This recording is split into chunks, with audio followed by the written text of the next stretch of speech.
Hola Frederick. Hola Pablo, ¿cómo estás? Bien.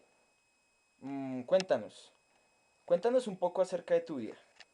Bueno Pablo, te cuento, me hice ingeniero asistiendo a cursos nocturnos y tras luchar personalmente por imponer un nuevo método en mi taller, empecé a trabajar como ingeniero de jefe en una gran compañía siderúrgica en Pensilvania. De 1898 a 1901, discúlpame, no recuerdo bien, me rodeé un equipo con el que desarrollé unos métodos, completé innovaciones organizativas con descubrimientos puramente técnicos, como aceros de corte rápido en 1900. Te cuento, publiqué varios libros defendiendo la organización científica del trabajo. ¿De qué trata la organización científica del trabajo? O Taylorismo. Este se expandió por los Estados Unidos desde finales del siglo XIX, auspiciada por los empresarios industriales que veían en ella la posibilidad de acrecentar su control sobre el proceso del trabajo, al tiempo que elevaban la productividad y podían emplear a trabajadores no cualificados o inmigrantes no sindicados en tareas manuales eran cada vez más simplificadas, mecánicas y repetitivas. Mi organización tuvo un auge, tuvo lugar en los empresarios industriales, debido a que en Estados Unidos, a finales del siglo XIX, se inició una gran apertura económica aumentando los métodos de producción. La característica del sistema capital, que se había acrecentado con la revolución industrial desde mediados del siglo XVIII hasta finales del siglo XIX. Mm, ya veo, un poco interesante. Bien, Taylor. Ahora cuéntanos sobre el contexto histórico que te rodeaba cuando diste este gran paso. Claro, Pablo, iniciamos en la segunda mitad del siglo XIX y corresponde al triunfo del capitalismo y con él triunfaban la burguesía y el liberalismo. Hubo una mayor mecanización de la producción y procesos de industrialización en una minoría de países. Por ejemplo, en Francia, gracias a la política de Estado y la participación del capital bancario, pudo conformar una estructura productiva moderna, aunque continuaba siendo mayoritariamente rural. En cambio, en Alemania, contaba con espacios rurales concentrados en grandes propiedades, lo que permitió la mecanización de la agricultura y obligó a los trabajadores rurales a abandonar el campo a través de la financiación de la industria por el sistema bancario y la intervención estatal.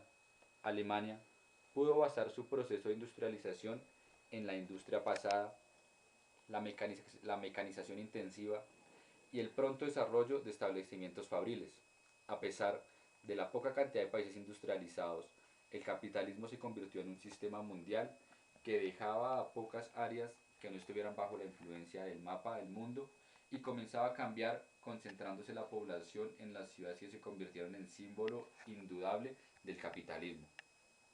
A su vez, las transformaciones del sistema de comunicaciones consolidaron el capitalismo y se le otorgó una dimensión mundial, y en esto llegó el ferrocarril, que había aumentado su velocidad y su volumen de carga. Las redes ferroviarias solían terminar en grandes puertos con instalaciones adecuadas para permitir la atracada de navíos de gran envergadura. La navegación también había sufrido cambios. Se aplicaba el vapor y los barcos aumentaron sus dimensiones en tamaño. Por último, la expansión de este capitalismo industrial. Seguimos con Frederick Taylor. Taylor, cuéntanos. Sabemos que una influencia importante en el contexto histórico fue el Fordismo. Cuéntanos acerca de este. Muy bien, acerca sobre lo que tú dices del Fordismo, en 1903 en la recién fundada Ford Motor Company, la construcción de automóviles era todavía reservada a los maestros de oficio que arrasaban experiencias de talleres a las bicicletas y carruajes.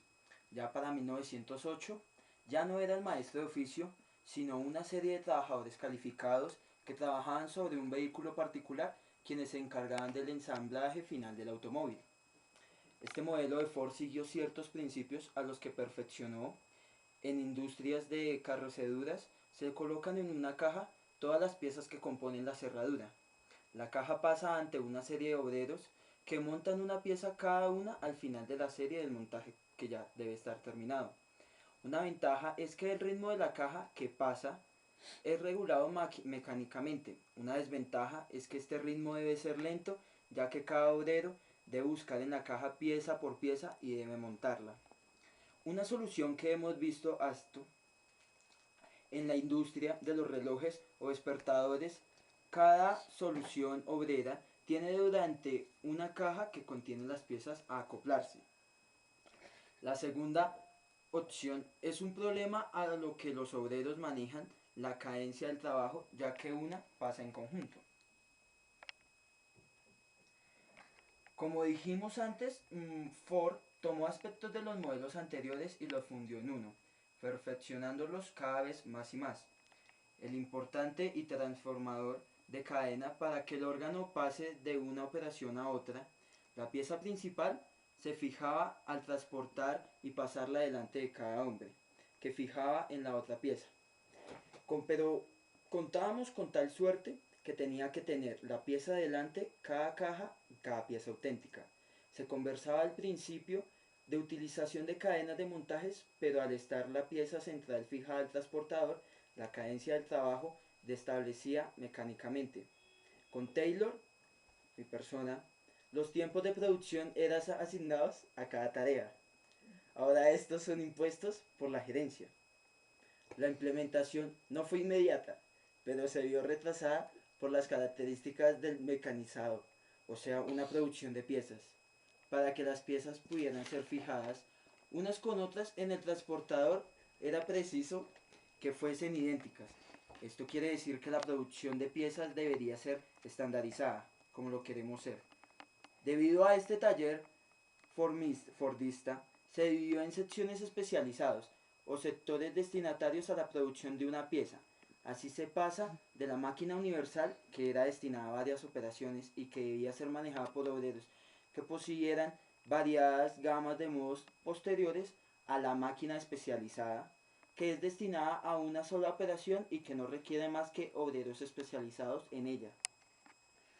También nace así una fábrica relacionada a transportadores de cinta y de cadena, unas grúas de puente y máquinas especializadas donde toda infraestructura del suelo va acompañada a una red de área que asegura la circulación mecánica de las piezas de los órganos a montar a lo largo de una línea de producción o de una línea a otra. Las herramientas manuales están situadas encima de los puestos de trabajo, como se quiere hacer. Con esto podemos decirte que podemos lograr innovaciones a la gestión científica, sobre todo con el uso del transportador, eliminar los tiempos muertos, en mejorar casos, convertir en tiempo de trabajo productivo los tiempos libres para que respire el obrero. Son eliminados también y aumenta brutalmente la duración efectiva de la jornada laboral. Queremos eliminar esto. Por otra parte, el Fordismo se garantiza la subdivisión del propio trabajo de ejecución, la parcelación. El desarrollo de la misma solo podía realizarse en base a un enorme incremento del maquinismo.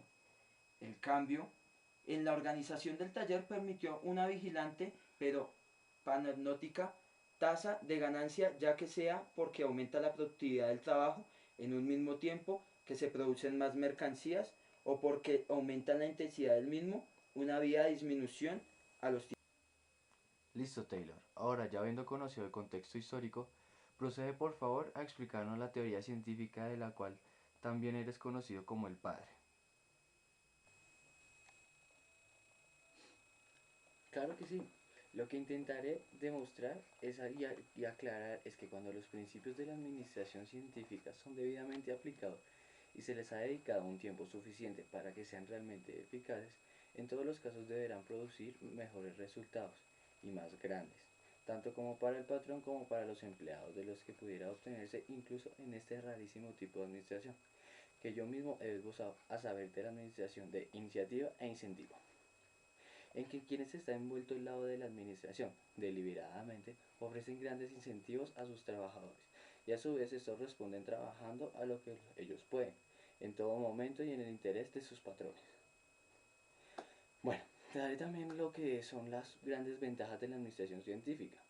Estas son, tienen como la administración iniciativa e incentivos, es que en la administración científica la iniciativa de los trabajadores, es decir, su trabajo arduo, su buena voluntad y su ingenio, se obtiene prácticamente con absoluta regularidad, mientras que aún en el mejor de los antiguos tipos de administración, esta iniciativa solo se obtiene de la forma esporádica y hasta cierto punto irregular.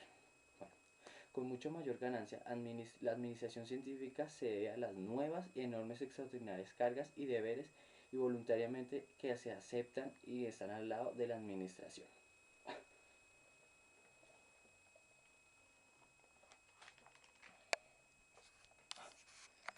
Discúlpame. Bueno, estas cargas son llamadas, pues, ahora, contemporáneamente, los principios de la administración científica. Se dividen en 4 grupos. El primero, acopio deliberado. Este acopio deliberado se trata de que por los que están al lado de lo administrativo, en toda la gran masa de conocimiento tradicional en el pasado estaba en las cabezas de los obreros y en la habilidad y capacidad física del trabajador en las que había adquirido por años de experiencia. El deber de recabar toda esta gran masa de conocimiento tradicional y luego registrarlo y tabularlo y por último, en muchos de los casos reducirlo a leyes, reglas y hasta fórmulas matemáticas. Todo esto fue asumido voluntariamente por los administradores científicos. Así, al primero de estos 4 principios de los que te hablo, podemos llamarlo el desarrollo de una ciencia que venga a reemplazar al antiguo conocimiento empírico de los trabajadores, del que ya hablamos hace un tiempo. Bueno, me gustaría hablarte del segundo de los 4 principios.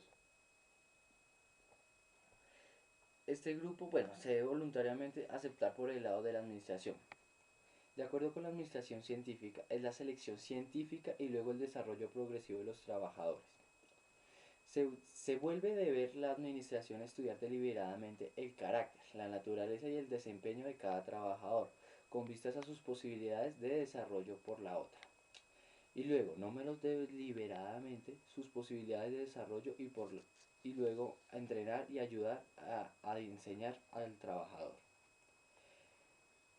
Bueno, esta selección científica del trabajador y su desarrollo no es un solo acto, ocurre año tras año y ese es un tema continuo de estudio por parte de la administración. El tercero de los principios, bueno, este tercer principio consiste en llevar a unirse ciencia de los trabajadores científicamente seleccionados y preparados. ¿Qué quiere decir esto? Esto quiere decir llevar de propósito, porque podemos desarrollar toda la ciencia que queramos y poderlo seleccionar y preparar científicamente todo lo que queramos a los trabajadores. Pero a menos que el antiguo o algunos de los hombres unan la ciencia con los trabajadores, entonces este trabajo será inútil. Todos estamos hechos de tal manera que unas 3/4 partes del tiempo trabajamos de acuerdo al método que mejor nos convenga. Es decir, practicaremos la ciencia mientras que no la practicaremos. ¿Qué quiero decir esto? Haremos nuestro trabajo de acuerdo a las leyes de la ciencia o a nuestro modo de siempre, según consideremos que nos convenga, a menos de que alguien esté ahí para que hagamos de acuerdo a los principios de la ciencia, es decir, que alguien nos esté supervisando.